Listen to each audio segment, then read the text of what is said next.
right, welcome everyone to our live session with Hale Education Group. We have with us Peter Davos and Angela Jones, and they're going to speak to us about just all things related to education in the UAE and how you help prepare your child to think about college and their career and what steps they want to take. They're also going to talk about how COVID has changed in terms of how you're applying to schools, if school's going to go back to session next term or it's going to stay online. They're also going to discuss optional SATs and how that plays into college admissions. Thank you for having us, and we're very excited to be with you. I am Angie Jones, and I am a senior educational consultant with Hale Education here. I am based in the Dubai office. Just a little bit of background. I was 16 years in college admissions before switching sides of the desk. And I spent the last 8 years as a VIP education consultant and life coach for teens in Beijing, Shanghai, Hong Kong, and this last year I've come to Dubai. So this is kind of actually part of my biorhythm, this process at this point in time. And I'm thrilled to be with Hale. Actually, Hale, was founded in 2014, and in the last 6 years has really grown to become like the leading educational consultancy and test prep group in the region for helping families navigate the US and Canadian admissions process. We are still celebrating so many of the wonderful victories of our students. This last spring, we had students get offers and choose to enroll in Princeton, Yale, Stanford, Wharton, UPenn, Chicago, and many, many more.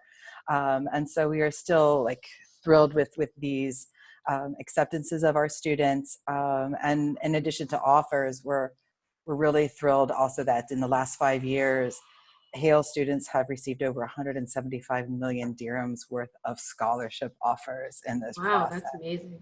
That's just important to touch on too, yeah. Yes, it's huge. And some of them, they're not even necessary. They're just there because the students are attractive and so are able through their process and applications to really attract this kind of funding, which right now, given the climate, is actually kind of nice to know that happens because U.S. education is expensive. Yeah. All right. And so I'm sure we'll have some questions about that today. And of course, joining me is my lovely boss, Peter Davos, who is the founder and CEO of Hale, a graduate of Johns Hopkins and Harvard, and has kind of spent his vision helping connect students to educations that will change their life. So I'm going to let him introduce himself now. Yeah, it's great to be here. Thank you so much for the kind introduction, Angie. It's wonderful to actually have this interactive conversation. I don't want it, obviously, to be just you and I talking, but maybe we can give an update as to what are some of the recent developments that have transpired due to COVID, and leave plenty of time for questions, because I'm sure many parents here, many of the moms do have questions that we could answer. As Angie said, I am a graduate of Johns Hopkins and Harvard. I'm actually a first-generation college student. I see a couple of Greek names here in the participants list. Both my parents were immigrants from Greece. Neither of them went to college. My father never went to high school, but I had the opportunity to take advantage of the opportunities they gave me and essentially go to some of the universities that helped shape the person I am today. So I completed my undergraduate degree at Johns Hopkins. Then I spent my junior year abroad at the London School of Economics. I finished my first master's degree at Oxford University. And you see in my background here, I'm in the Duke Humphreys reading room in the library, the Bodleian Library at Oxford. And then my second master's degree at Harvard before completing a postgraduate certificate in college counseling at UCLA. But that's enough about me. I'm going to hand it over to Angie now, who is going to take us through some of the recent developments and just an overview of the admissions landscape as a whole.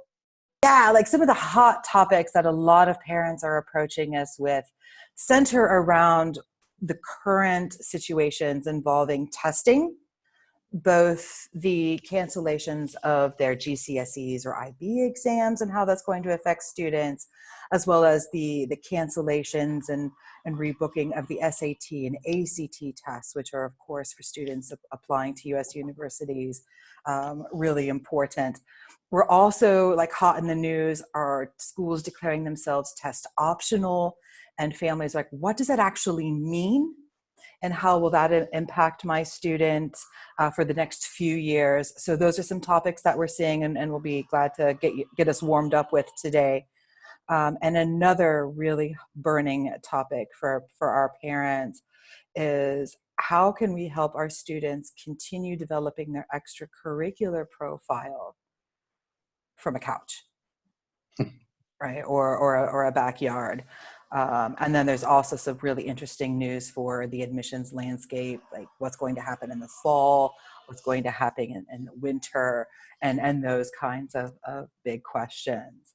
And so kind of, let's just go ahead and dive right in with that testing, right? Because that's always high anxiety topic, even in the best of times. And one of the things that we've been mercifully gifted by the College Board is some clarity.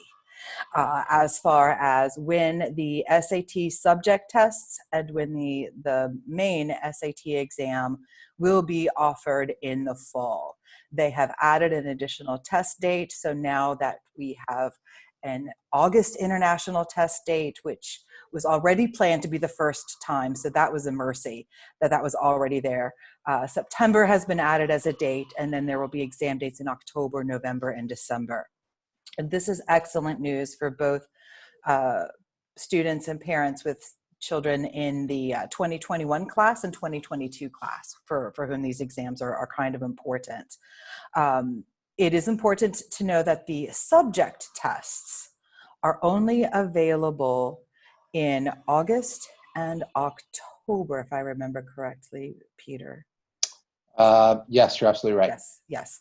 Okay, so a little bit of strategy needs to be involved in helping these students, especially the juniors who don't have their scores on file yet because they were planning to take them at the normal time in March and June. And so we're working a lot with families in this. But on the other side of this testing situation, universities understand that limited test dates are going to make it more difficult for students to access the exam. And many are saying they're either going to become test flexible or test optional. And I want to be able to let you moms know what test optional actually means, and versus test flexible. Test optional is when a university says we do not require students to submit scores for either the SAT or the ACT. And before you get your pom-poms out and jump up and down for joy, what that really means is it's voluntary to submit those scores. Because if they only require it voluntarily, they know that only the top scoring students will share. And therefore, those are the only scores they need to report to US News and World Report. This is a little sneaky. So if a student actually does have these scores, it's to their advantage in this process. We're going to see a lot more flexibility, however, with the subject test requirements, because those test dates really indeed are limited. And so that's going to help create a little bit of relief for some students, but they should still prepare and sit these exams as if nothing else were happening in the world. Peter, do you have anything to add for the testing topics?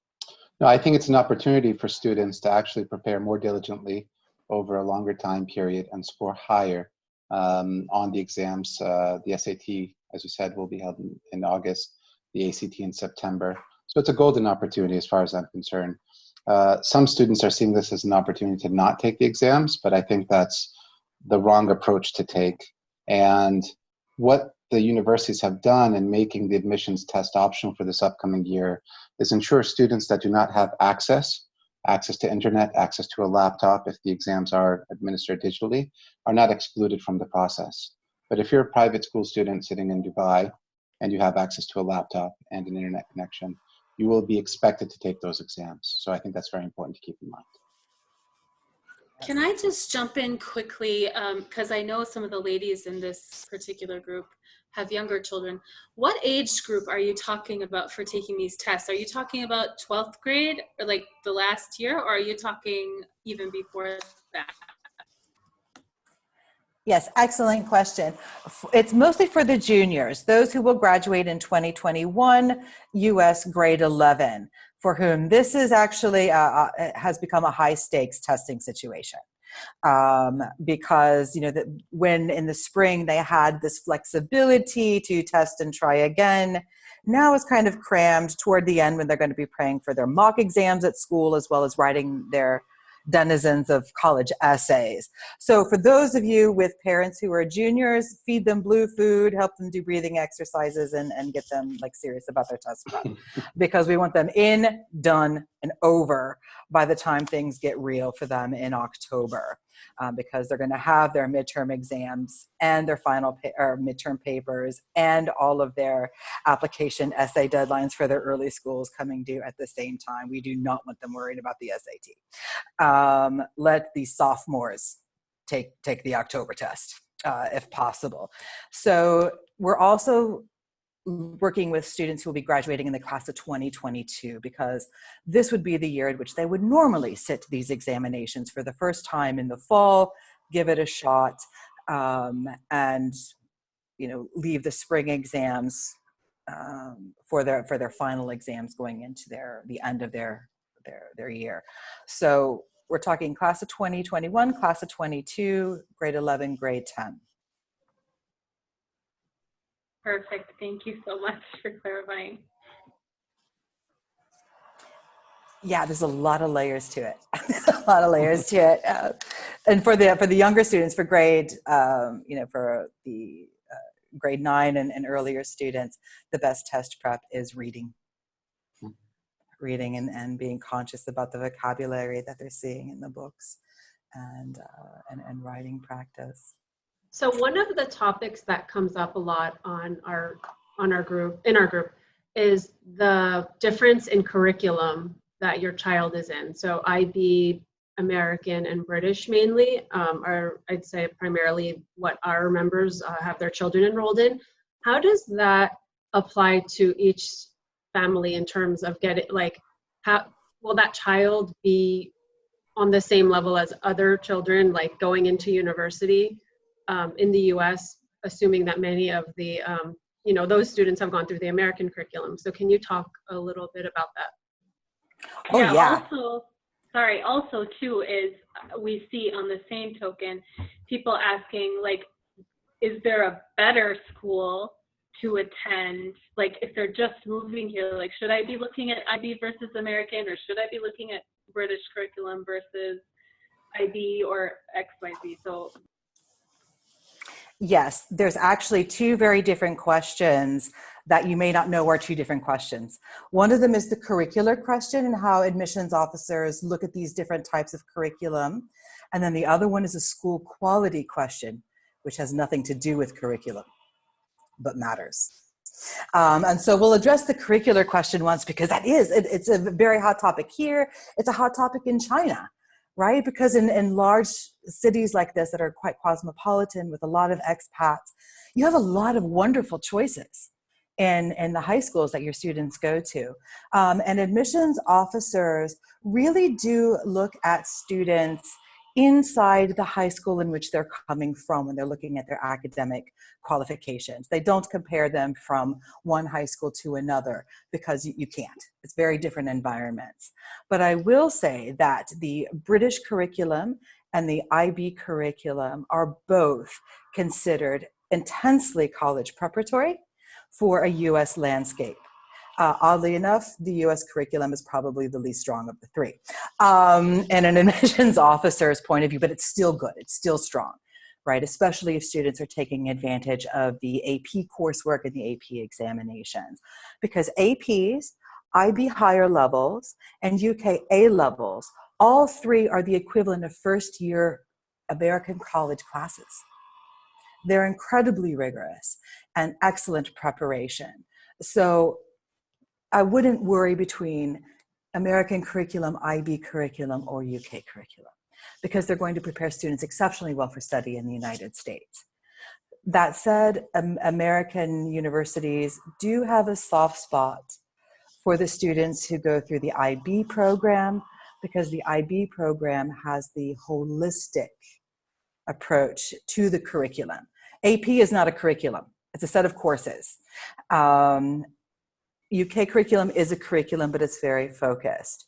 But the IB curriculum has more of the traditional liberal arts aspect to it that is very attractive, as well as writing intensive experience for its students.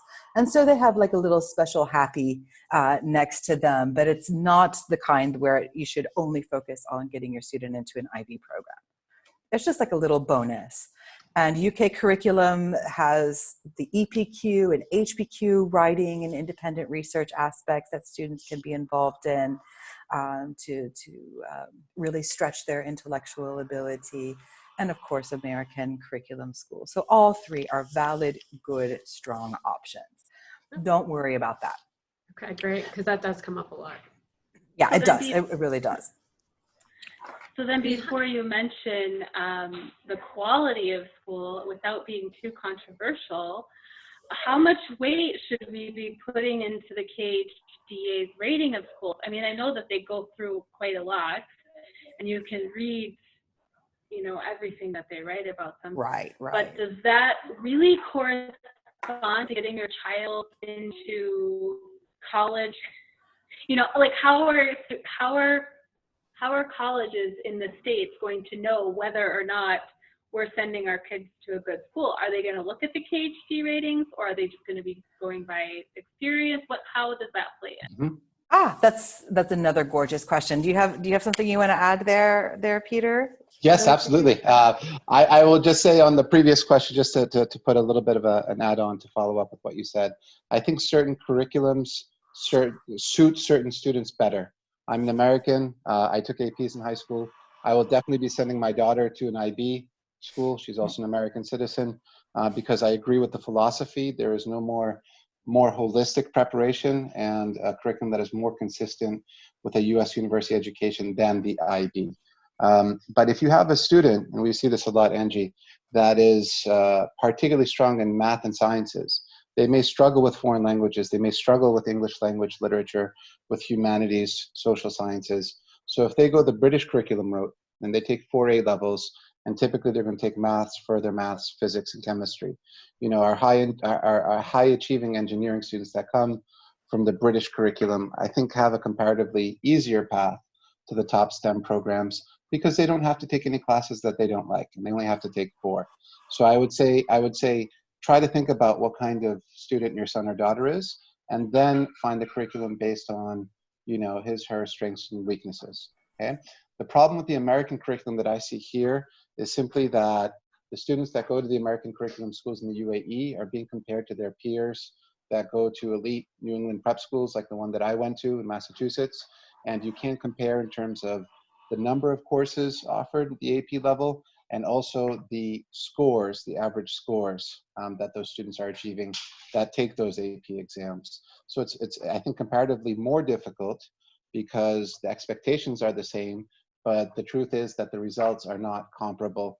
The best American schools that the UAE has to offer to the leading private independent schools in the US. So I just wanted to throw that in there. When it comes to the universities, what are they looking for? They don't care about the KHDA rankings. They don't even, maybe a lot of them don't even know they exist. What they're looking for is some kind of consistency and in terms of performance. Some schools here consistently inflate predicted grades. They inflate IB scores, and the universities do track. We've accepted this student from XYZ IB school. He was predicted a 36, but he ended up with a 29. And if they see a pattern emerging, then they form their own opinions as to, you know, is that something structural in the school? Is that something that is, you know, systemic there, right? The good news is, though, there are kind of standardized, or not kind of, there are standardized Scoring elements for GCSEs, those results cannot be fudged. AP exams, typically students take them as early as sophomore year here. Some take them a little bit earlier. Those results cannot be fudged. The IB, the predicted scores are incredibly important. The universities do track every student's predicted score versus their actual score. And there's not a conditional acceptance that's attached to the offer. You do not need to get at least a 42 to go to Yale, for example. But if there's a big gap, then the colleges are going to give those schools less credibility and trust their numbers less. Also, the number one metric, you know, that you can, as parents, can look at is the same ones that my parents looked at when they were shopping for private schools. My parents had one question: show me the list of universities that your students got into last year. I don't care about the planetarium. I'm really not too interested in the black box theater. I'm not going to use the pool, but show me your results. Results can be measured objectively through average IB scores, the range of IB scores. I'm just using IB as an example. What percentage of students that start the IB complete the IB? What percentage of students start with the diploma program, graduate with a diploma, et cetera, et cetera. So look at the objective metrics, and the numbers don't lie. And every school should be providing you that information, not only for last year, but for the last 3 or 4 years. And look at the trends. Is the school on an upward trend or is it on a downward trend? Last thought, I've talked a lot, is that I think you're seeing a flight to quality over the last 2 years. You're seeing spots open up at the top schools that parents never had the opportunity. They would just hang up the phone on you, you know, basically, if you called and asked to submit a deposit. Now they're soliciting business. I won't mention names, but I'm sure you're all aware of the ones I'm talking about. And I think it's a buyer's market. Parents and students are now spoiled for choice and now have access to a wider range of schools than they've ever had before here in the UAE. Yeah, I can only second, you know, Peter's conversation about the metrics. Admissions officers, we don't look at the ratings that you parents look at. What we do is we contact the college counseling office at the high school and say, show us the profile. And that's the profile that shows all of these metrics that Peter was just talking about. How many students are graduating with this diploma? Where did they get admitted? Where did they get offers? And where have students chosen to enroll over the last 5 years? This is something that college offices are supposed to include with the transcripts that they send to the schools, because admissions officers, they read applications by territory, and it is their responsibility to research the high schools in their territory and become expert in the educational landscape from those territories. And this is how they get it. Now, some high schools are very proud of their profiles and they publish them online. Others not so much, and then so you might have to ask for it, but you just have to say, go to the college office and say, may I please have a copy of your most recent profile? And you can see the list of the colleges where students were admitted and where they chose to enroll. And you can assess, yes, this school has the trust of some of the top US and Canadian universities and UK universities, or there's some obvious gaps here that are making me a little nervous. And that's how we assess quality of international high schools as well as domestic high schools. I think that's kind of something that's a little difficult here because, for example, my kids go to a school that's brand new, and I think they're only starting their first year of all the way through 12th grade. Should I be worried about sending my kid to a new school? No. It depends. It depends. It depends on the new school. But yeah, keep your eye on it. Keep your eye on it for sure. We had a question come through. Sorry, Peter. Do you? Yeah, I just want to share a story from one of our students who was at a new school. His name was Parth, and he graduated last year from an Indian curriculum school in Abu Dhabi called Bright Riders, new school. He was part of the first cohort, and he was able to get into Stanford, right? So there was no history there of any students having gone to any US universities. So it did not prove to be an insurmountable obstacle. But again, did he have to work harder? Yes. Did the universities place more emphasis on the objective metrics, right? That could not be fudged? Absolutely.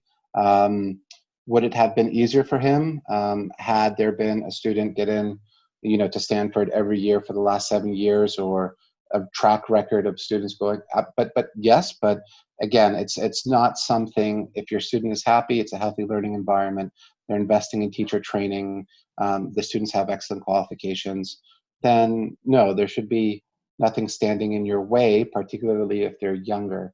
At the high school levels, then I think you really need to ask what kind of support are the team offering there, or is the team offering there, to make sure that the students are not at a disadvantage. And that's also something that we can help with as well.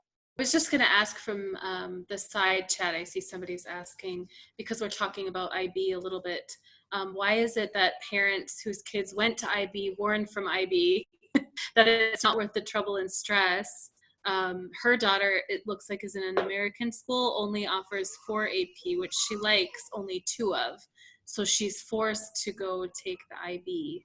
Miriam, do you want to clarify the end of that? For example, my daughter is in an American curriculum, and they offer before 2 AP classes and now 4.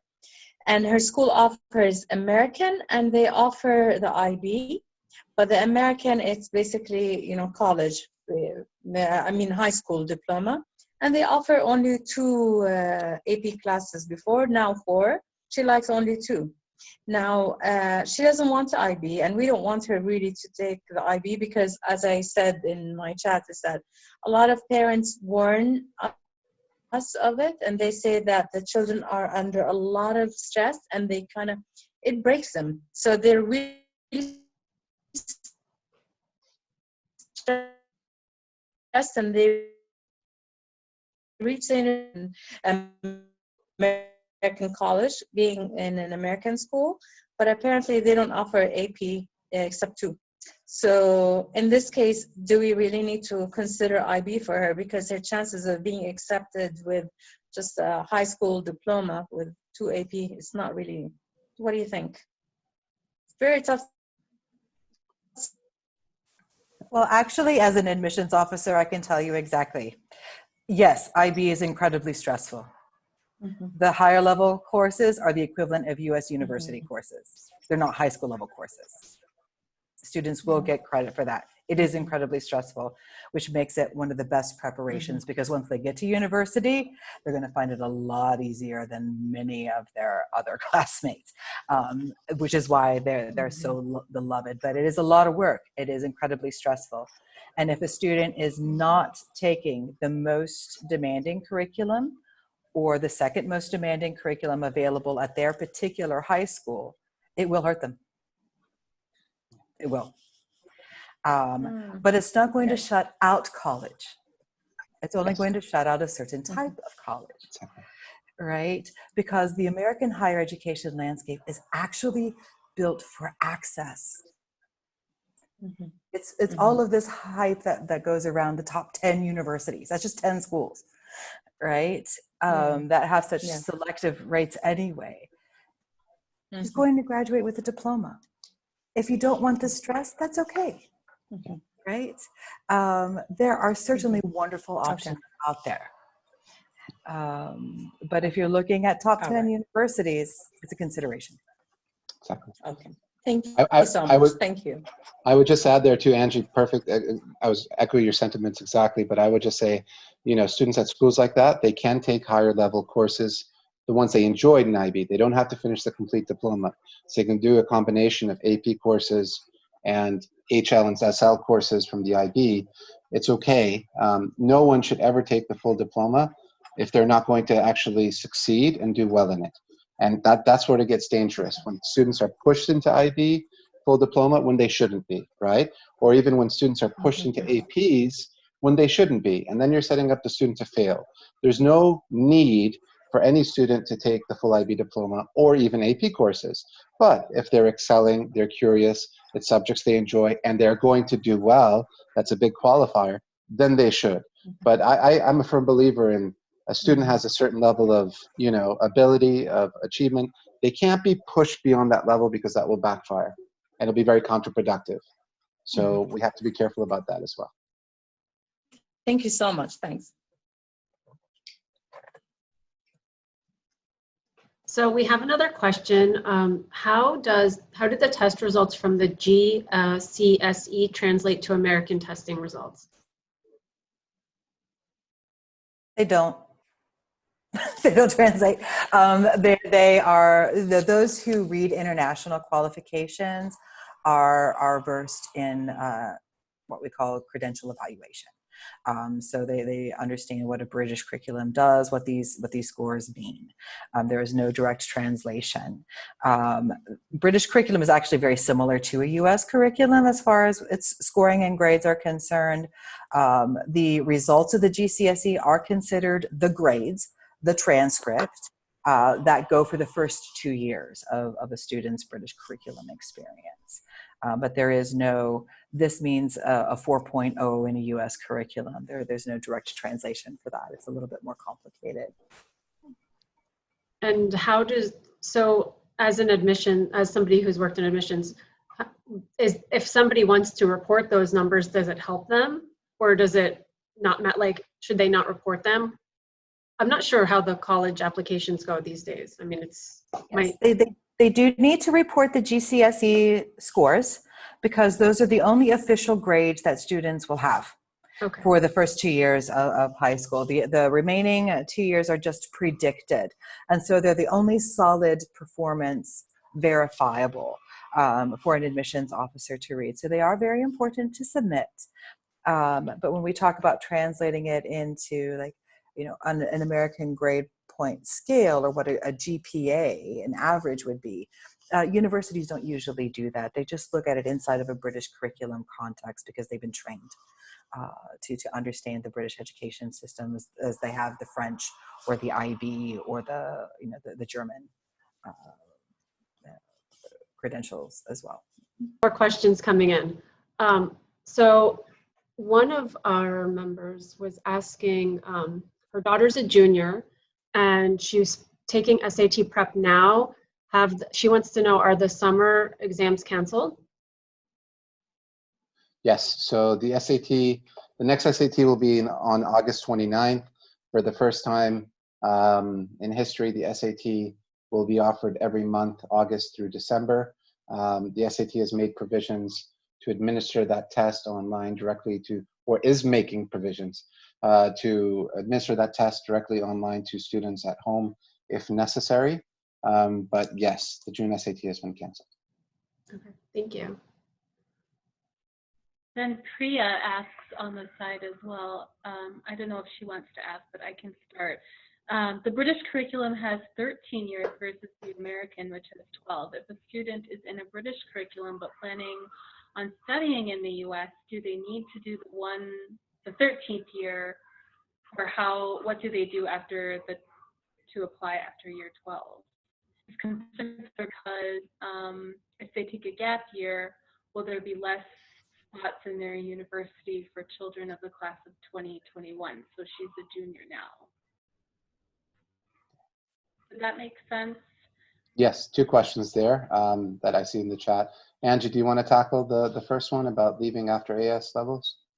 Yes. Traditionally, most students will complete their 13 years because the 13 years is actually just kind of like a staggered overlay for how the UK counts their time. It's the students are the same age in UK year 13 as they are in US grade 12.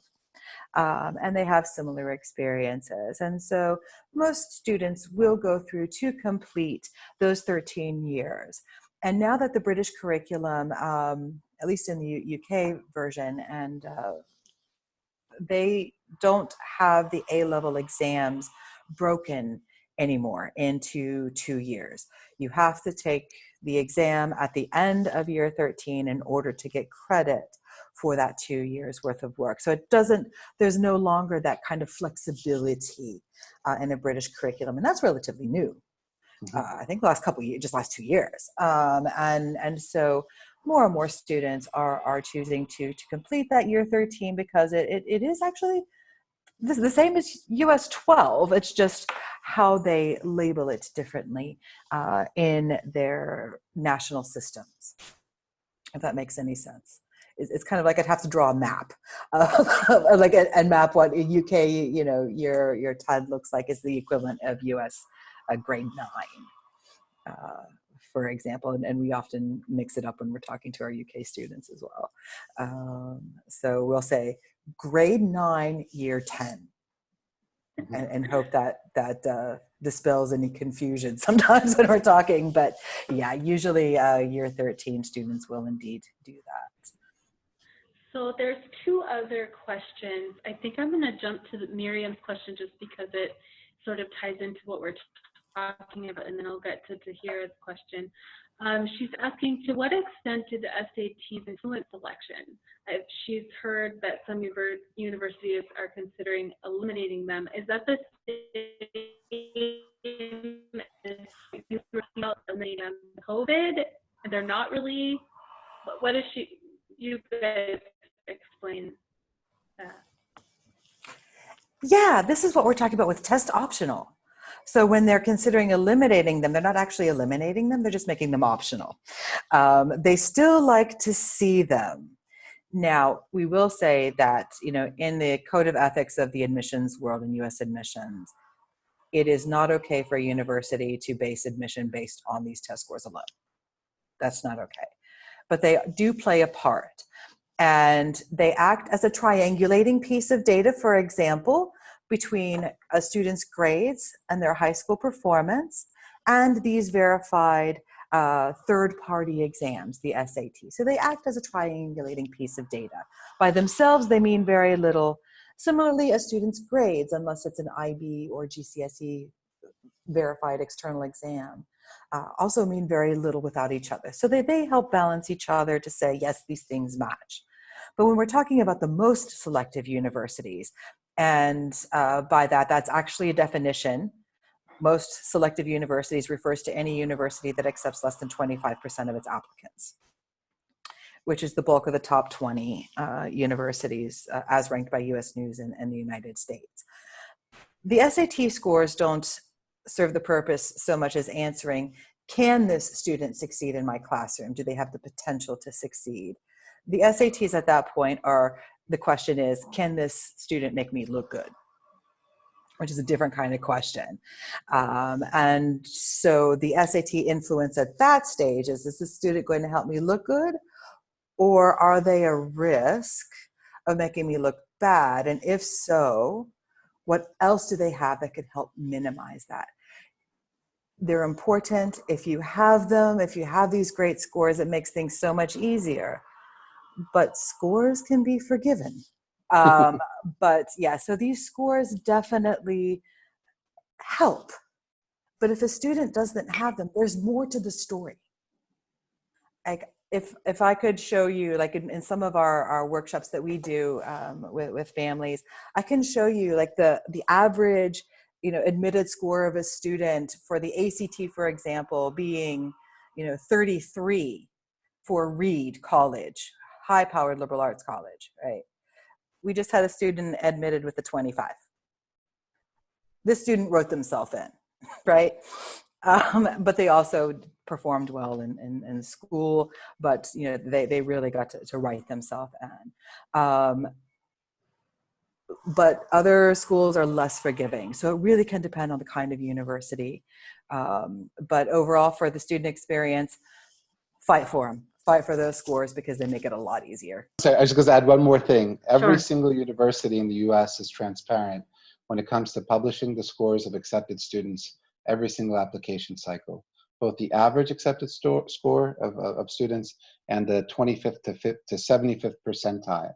Okay, so Stanford's average accepted score is about 1540, and then they'll publish the 25th to 75th percentile, and they'll break it down even by section, math section, verbal section. So if you want to manage your expectations and plan accordingly, you should be looking at that data and comparing your scores to those of accepted students from the previous year. It's not the only metric, but it is a transparent metric, where you have ready access to the data, which is not what, the US admissions process is not transparent, but this is one of the few components or aspects that is completely transparent. So keep that in mind. Okay, Angie, you touched upon it not just focusing on the score, but the whole child. So if they're I know universities want a well-rounded. So Tahira was asking, her son's going into grade 9 in the fall. What should he focus on? What are some good extracurricular activities that would help him? Yeah, grade 9 has a theme of exploration, right? And when we think about universities, they want to ask two questions, admissions officers. Can this student succeed? That is a matter of academic ability. That's where their grades, school quality, the kind of like the classes that they've chosen, the preparation. That takes them 30 seconds to 1 minute to determine, oh, I know this school. Oh, they took these classes, did well, scores match, fine, moving on, right? It's the question, will this student succeed? And that is a matter of character. And so when we look at extracurricular profiles of a student, this is where students start to differentiate themselves, even among the top scorers and top grade students.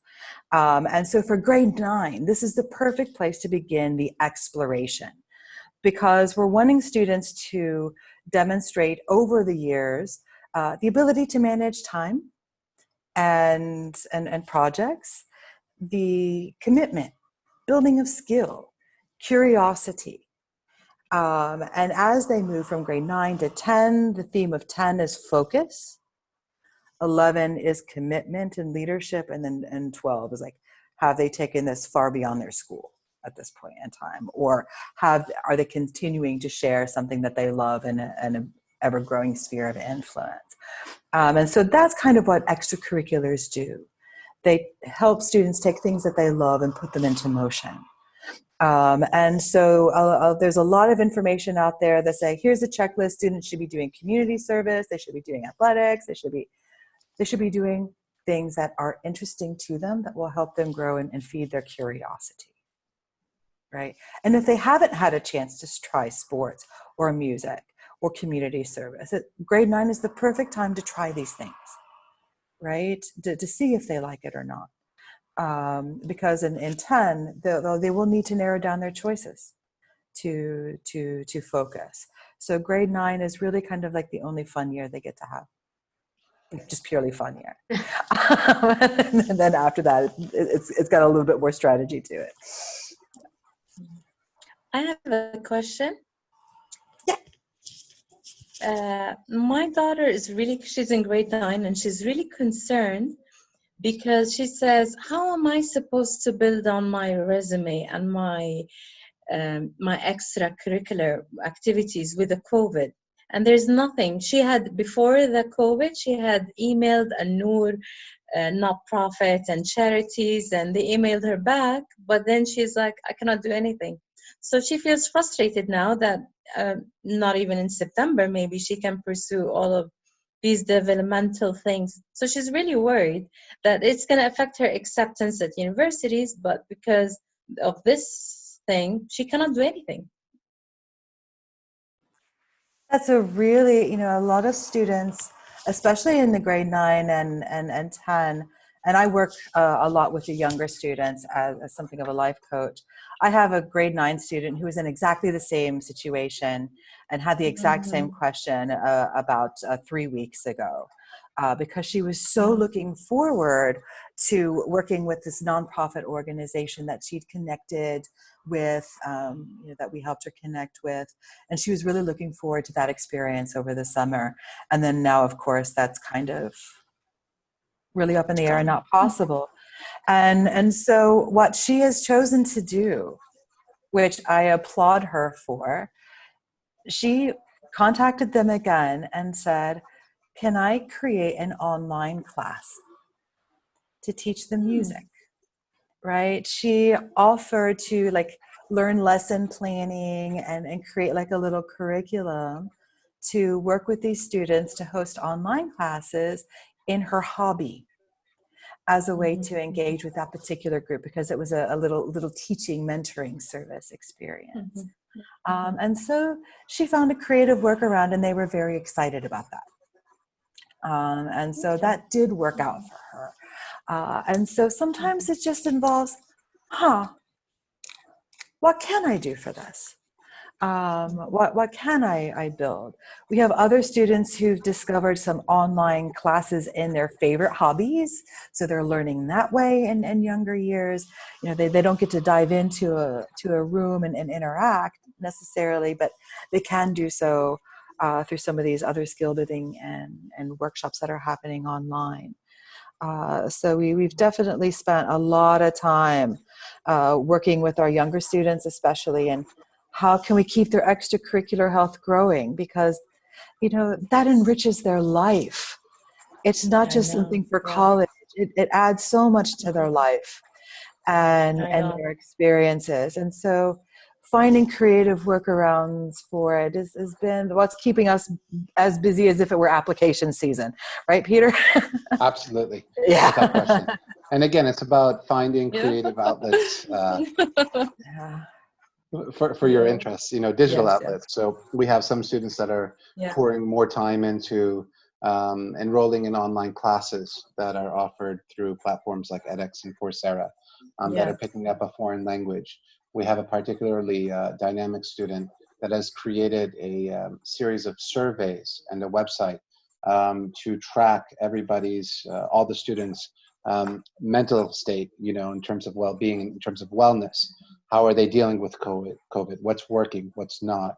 You know, how are they feeling? So she's made it almost into a research project. So helping come up with creative ways for students to make sure that they're continuing to be engaged is another thing that we're really focusing on. And as you all know, some schools have done a much better job of implementing distance learning than others. So we see some students with huge kind of blocks of time, and they want to use it effectively. And then we help them fill those blocks. Perfect. Thank I you. just saw a little alarm on my computer that in a few minutes I get on live with one of my current clients, and his activity is like that's making him sad is that his family usually does an annual spiritual trek up a mountain, and they haven't been able Oh. to do this. So he Mm. organized like steppers at home, worked out, like created like a little screen using like tubes so that he could take a picture of the mountain from his phone and project it onto their white wall, set up a series of fans so that they can walk their 26 kilometers on this step in their living. Wow. Wow. Wow. Sometimes it just Okay. takes a little bit of weirdness as well as creativity to Yeah. find a Yeah. happy solution. One last question that I kind of want to ask, and then I think we should probably wrap up because it's been almost an hour now. Wow, lots of good questions. At what point do we start reaching out to a company like Hale Education to help our children start thinking about college entrance?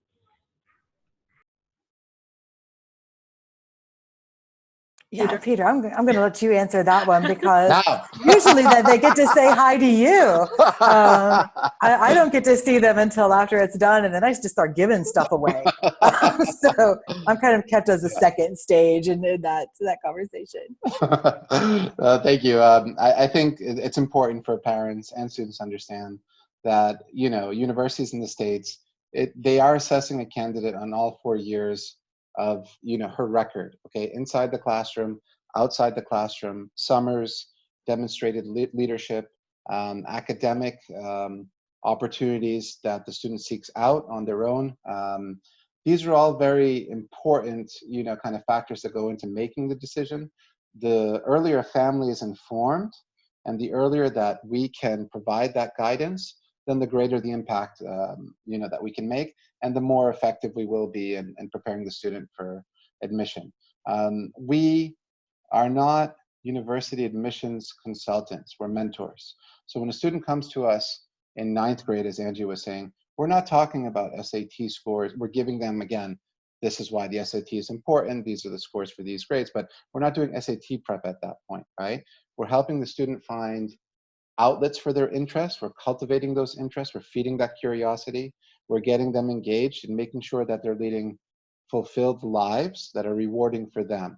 It's an organic process that every student has a different journey. Some are athletes, some are debaters, some are, you know, technology geeks. and design drones in their spare time or code, and helping build that narrative and helping guide that journey is something that we do at the younger ages. If parents are more interested in how we can help, we do offer a free initial consultation. We can meet with you and the student for an hour over Zoom. I'm very happy to discuss in more detail the types of services and support that we provide. But if it were up to me, all students would come to me and to Angie and to the team in 9th grade or the summer before 9th grade, because we can be a part of the process from the very outset, through its successful conclusion. Very well said. And with that, we'll thank you and Angie both for your time and answering all our questions. So if there's any questions, we'll put your contact information so they can get in touch. So Right. thank you so much. Good question. So Thank you. everyone, and thank you for having us. It's really been an enjoyable. Thank you. Our pleasure. right. It's great to be here. And like we said, we're very happy to meet with you individually and answer all your questions as a family. So thanks for listening. Okay. And thanks for tuning in. Thank you. Thank you so much.